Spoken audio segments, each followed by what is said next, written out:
हम आतिशे सोजा में भी हक बात कहेंगे, हम आतिशे सोजा में भी हक बात कहेंगे, कुंदन की तरह दहर में ताबिंदा रहेंगे।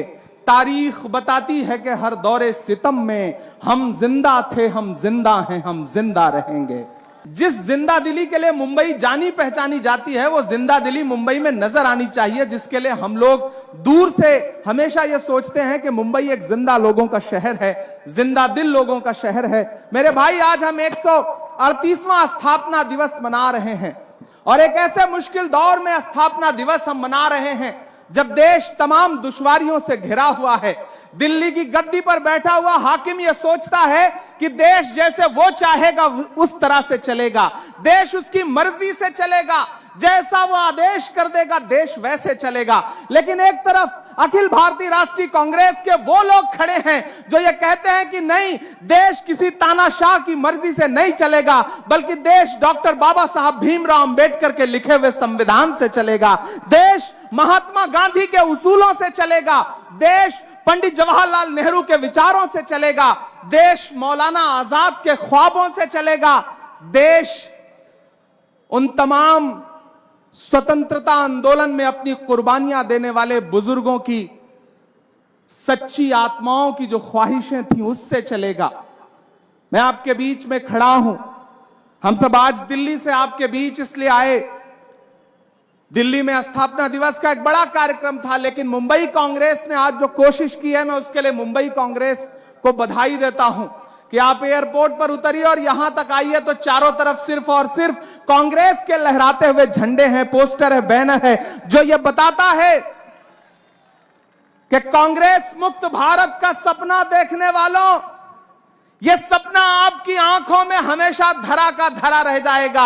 137 साल पहले भी कांग्रेस थी और आने वाले 137 साल बाद भी कांग्रेस रहेगी। जो ये सपना देखते हैं कि देश कांग्रेस मुक्त हो जाएगा, वो आज आए मुंबई की सड़कों पर निकले तो उन्हें समझ में आएगा कि कांग्रेस के झंडे का जो रंग है वो चारों तरफ फजाओं में घुला हुआ है।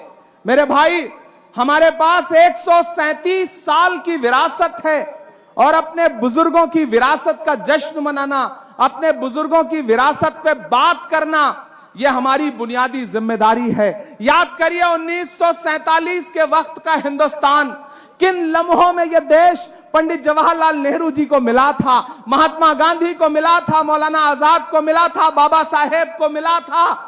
और वहां से आज जब देश यहां खड़ा है तो आप अंदाजा लगाइए कि कितनी कुर्बानियां, कितना खून पसीना शामिल है इस देश की बुनियाद में कांग्रेस के लोगों का।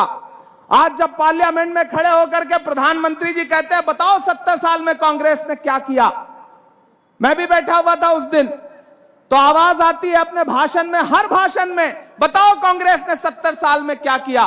तो खड़गे साहब आगे बैठे हुए थे, उन्होंने पलट के दूसरे साथी से कहा कि मत बताना, बता दोगे कि ये किया तो ये उसको भी बेच देंगे, इनका काम सिर्फ बेचने का है और कोई काम नहीं है इनका।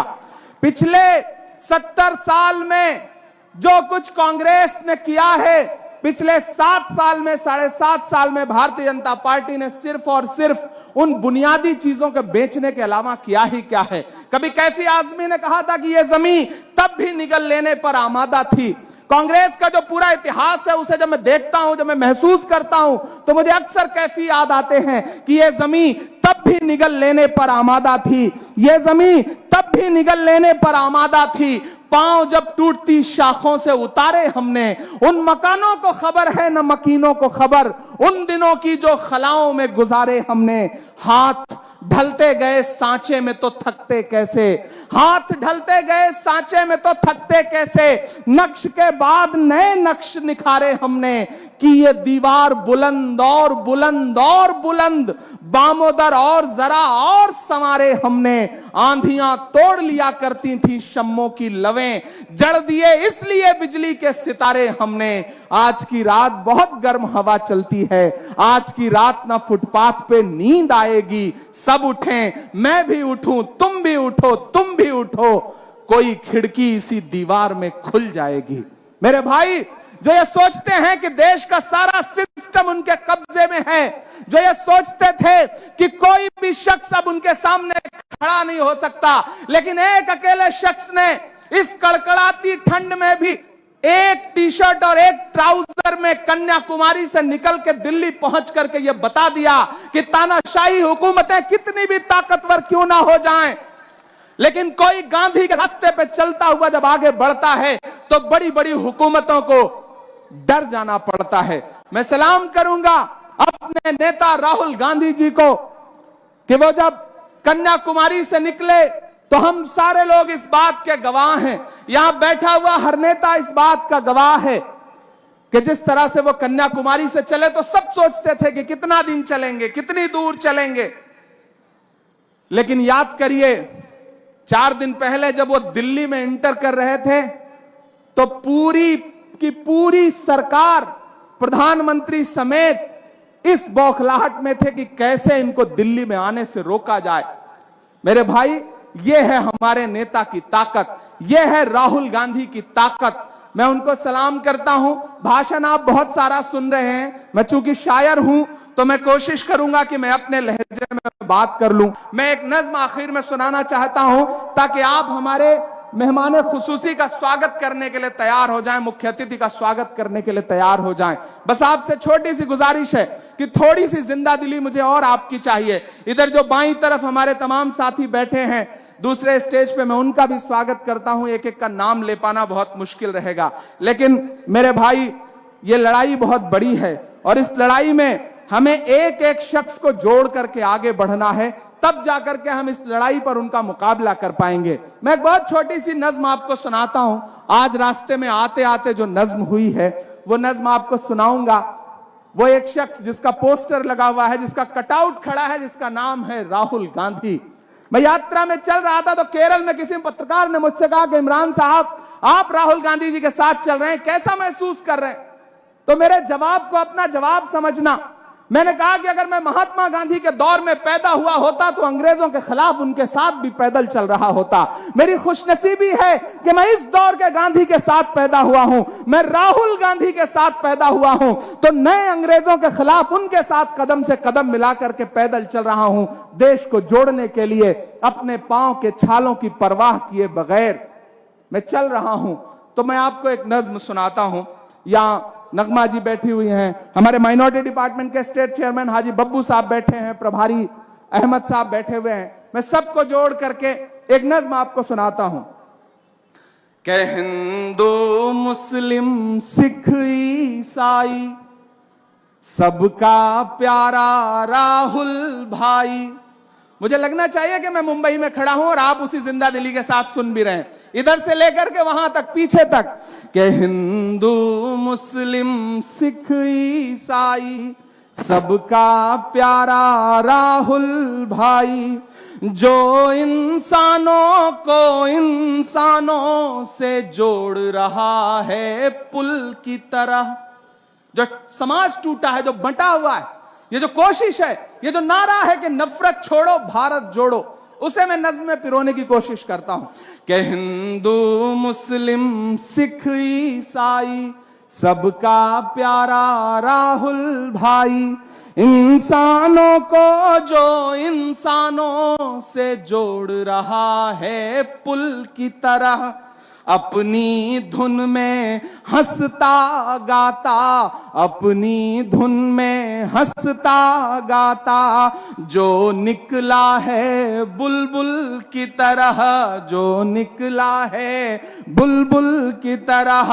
आने वाली सदियों में कोई अब होगा ना कोई राहुल की तरह, इंसानों को इंसानों से जो जोड़ रहा है पुल की तरह।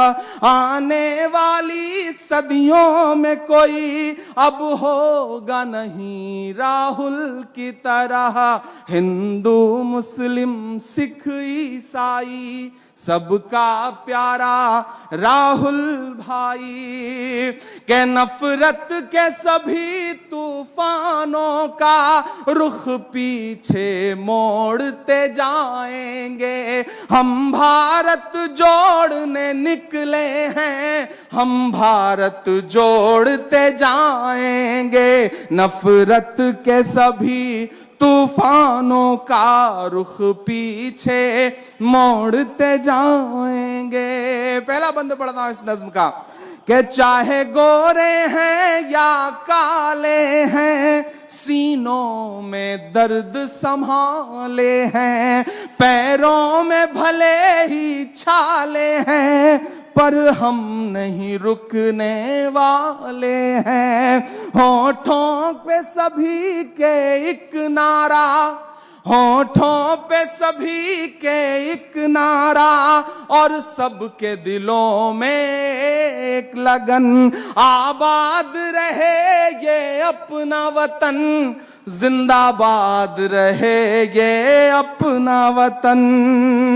हर एक कदम पर चाहत की एक दुनिया छोड़ते जाएंगे। हम भारत जोड़ने निकले हैं, हम भारत जोड़ते जाएंगे।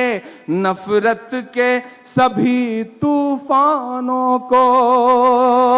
आखिर में अपनी नज्म को का आखिरी बंद आपको सुना करके अपना सफर खत्म करता हूं। हम भारत जोड़ने निकले हैं, हम भारत जोड़ते जाएंगे। के तूफान आए बारिश आए मुमकिन ही नहीं थक जाएंगे। तूफान आए बारिश आए मुमकिन ही नहीं थक जाएंगे। जुड़ने की जो आखिरी हद होगी, हम लोग वहां तक जाएंगे।